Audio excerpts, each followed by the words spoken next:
Hello and welcome to another episode of Mel on the Street. I'm your host, Mel Schaefer, and today I have Alex Salnikov with me, the co-founder of the NFT marketplace Rarible. Thank you so much for joining me.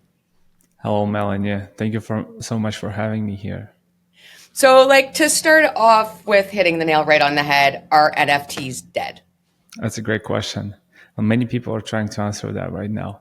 And I guess if we're trying to be really honest about the NFT space, it is not dead, but it's 10 times smaller than it was before. I think we've experienced massive inflation in 2021. The actual NFT space has two fundamental use cases today. One of them is crypto art, and the second is PFPs, which are tokenized communities. So if you want to be a part of the community, you're getting a PFP. And now, how much does it actually cost in reality? Probably like Soho House, right? One of the great communities, you're ready to pay several $1,000s for it. So when everything went up to be 400K per community, that was a bubble. The bubble went to meme coins, and the NFTs left with fundamentals and no speculation on top of that.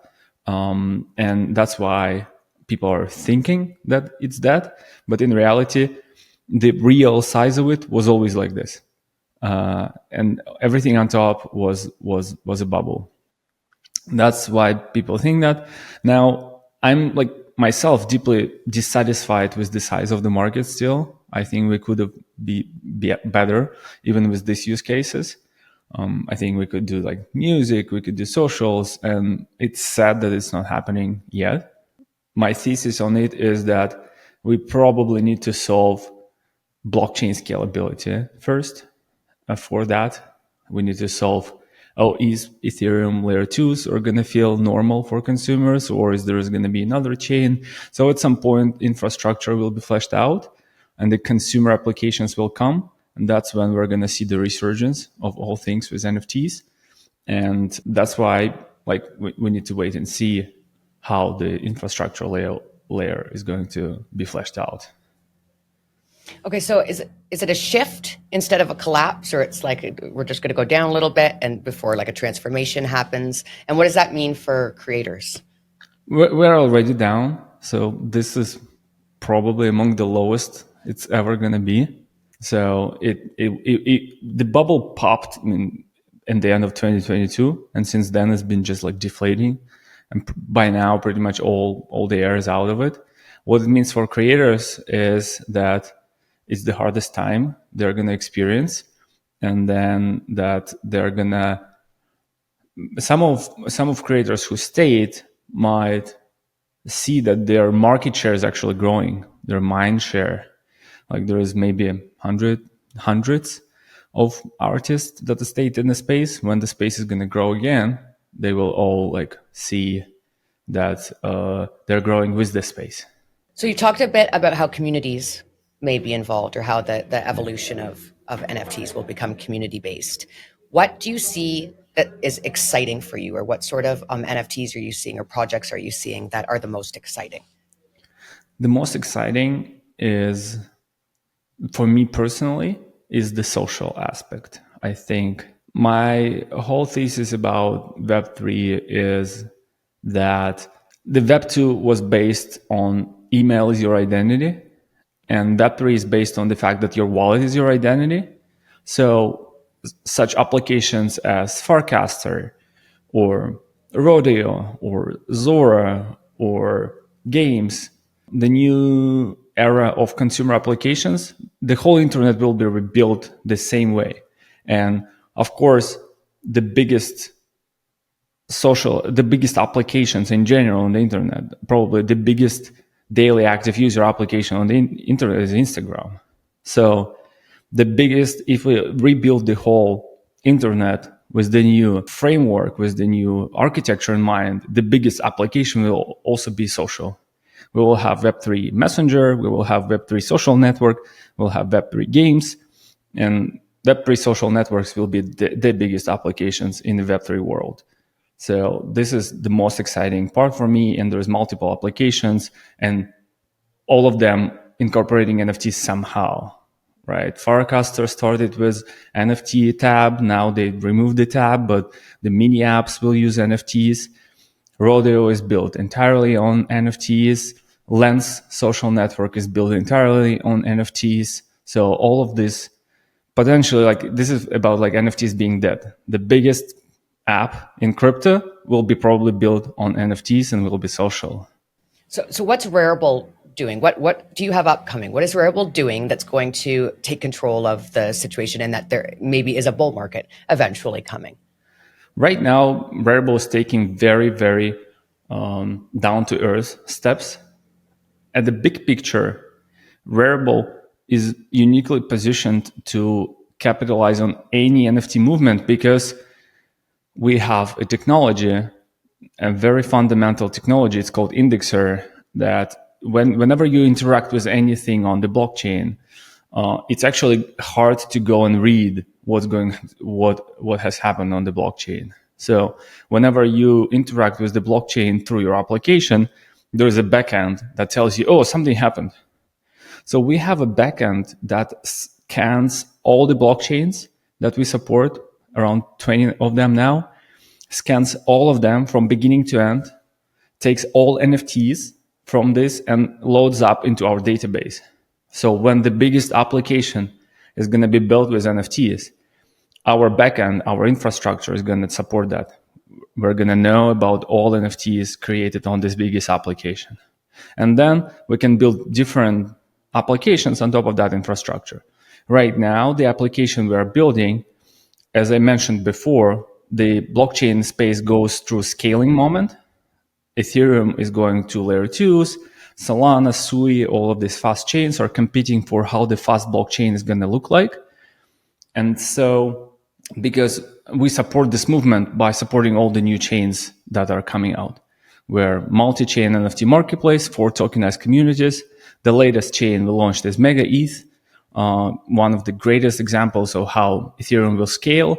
And we're also upgrading our trading experience. So we're coming up with a new product that is going to be more tailored for professional users that are bringing liquidity to these tokenized communities. So like whales, a new product for whales, for NFT whales, for the new chains. That's effectively our answer to the future of NFT space. So Alex, for people who might not understand, what is a DAO and what does it mean for NFTs? For the people who are watching who don't understand, effectively this is working as similar to the corporate governance. You have token holders that can vote on various decisions on the platform. It's called governance token. And our DAO controls the base layer, the smart contract layer. And usually, effectively, what that means is that it controls the revenue streams. So DAOs can make a decision. What are we doing with the revenue? Are we giving it back to the token holders? Are we sending this revenue to invest into product development or marketing or something else? This is how it works. And this is how you can make a new type of the organizations. So it's very similar to how public companies are running, when people can buy stuff online, the stock online, and then in theory they're participating in annual shareholder vote. So very similar structure. So if we take like a big picture look at Rarible right now, Yeah. if you had to tell us what is going in 10 years, what is Rarible going to look at? And can you give me some sort of a prediction that might make people laugh right now about what you think will happen in 10 years in this space? Right. You'll have the next like video of your cat as NFT getting 1 million likes on Web3 tech, probably. And that's completely social, right? That's So it completely moves to social. Everything we almost like do, your grandmother will send you the picture of a cat, not in WhatsApp, but in the Web3 Messenger. Probably by the time I'll be grandpa, though. That's the you'll way it be usually being works. sent. Yeah. Images of cats from your grandma. Talking now, I know you've already mentioned a little bit about the macro. How's the NFT space related to crypto in terms of how the bull cycles work, or is it? Yeah. NFTs usually come the last bull cycle, and this bull cycle is going to be different because the last bull cycle, the NFTs were front and center, the same way meme coins are this bull cycle. This bull cycle was all about meme coins, like Trump launching a meme coin and all of that. So the NFTs did that last cycle. And NFTs, the cycles are usually running with the risk assets. So Bitcoin is less risky than Ethereum. Ethereum is less risky than Solana. Solana is less risky than DeFi. DeFi is less risky than NFTs or meme coins. That's the risk spectrum. And last cycle, NFTs were on the end of this risk spectrum. When the bull run happened, all of them went parabolic, and then when it popped, they went as much down as they were up. Right? Meme coins are going to follow this cycle. So I think this cycle, NFTs are a little in a different position because they effectively transitioned from being assets to being kind of goods. So you are spending money you earned on NFT and you don't really expect it to go any higher. So people are not buying NFTs today because they think that they will 10x. People do that with Trump coin today, not with NFTs. But people still buy CryptoPunks for $100,000 to put an avatar to signal that they're like OG and then they're in the community. So, and effectively, you still need 100K from somewhere, and that's why it's happening with the bull run. Maybe it will happen later the stage, right? When people realize their gains, when people are already like in stable coins, when people feel rich, so they will buy some NFTs. It's like buying a car. When you buy a car, okay, when you feel rich. On Rarible, you see lots of art because there's lots of art. That's artists are there and they're creating artwork essentially, right? Is there a piece or a project that you've seen that is your favorite right now? So that's the first part. And then the second part is because of the lull in the NFT cycle, is that making it more difficult to recruit artists to make art on the site? And then how do you bring them back in order to ramp them up that this is going to be big and a bull run is coming? And I have several favorite artists actually in the whole NFT space.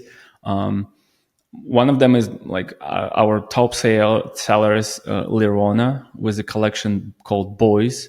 You can go look it up. It's a really nice set of avatars. Another good example would be Xcopy. I think everybody knows Xcopy at this point. This is probably the most known crypto artist. Jack Busher is another great one as well. He's doing great concept art. Has it become more difficult? Yes and no. I would say that when we have a launch pad, where people can come and drop their art, and it has been doing really well these days because in general the space became smaller and people are like helping each other, and we are happy to help all these creators. They're coming, being like super happy that we ask them to come and drop. So I'd say it maybe even became easier because the space got smaller and more tight knit.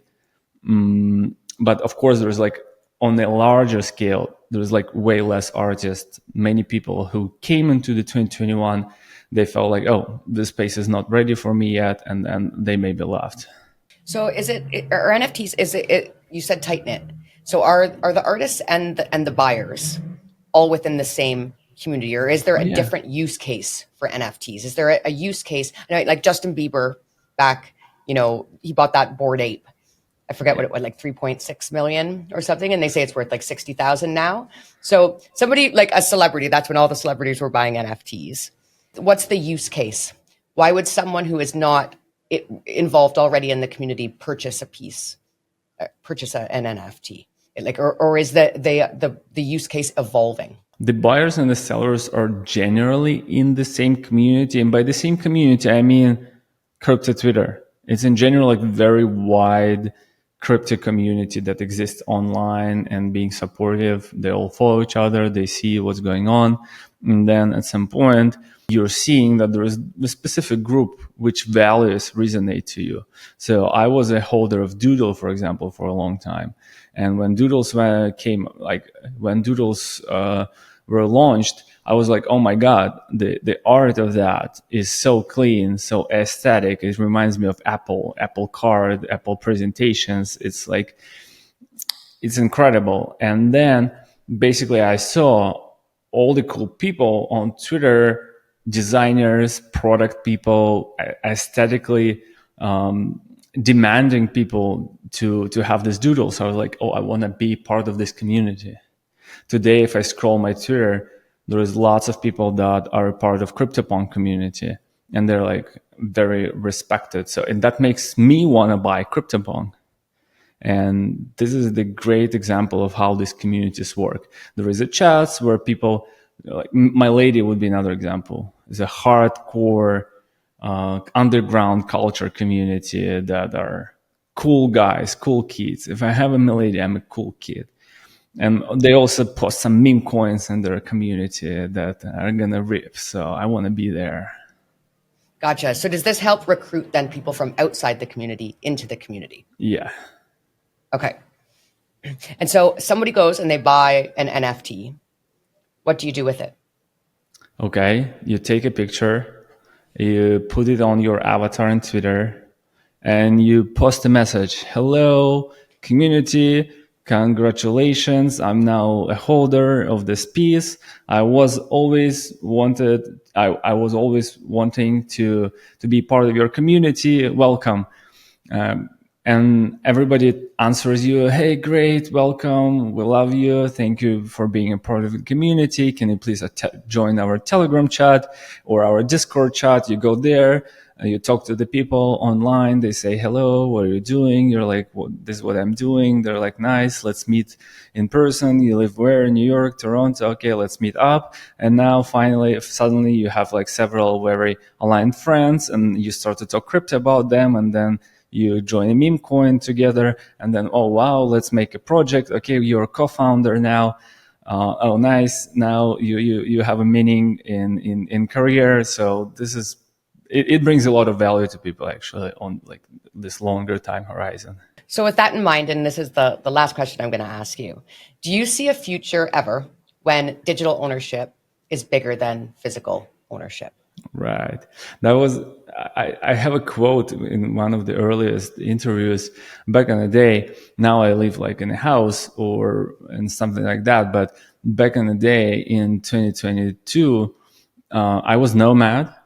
I was traveling around the world. The only physical ownership that I had, and it's still very close to that, were fitting one suitcase. Now maybe 3 suitcases, but my digital ownership would be a warehouse.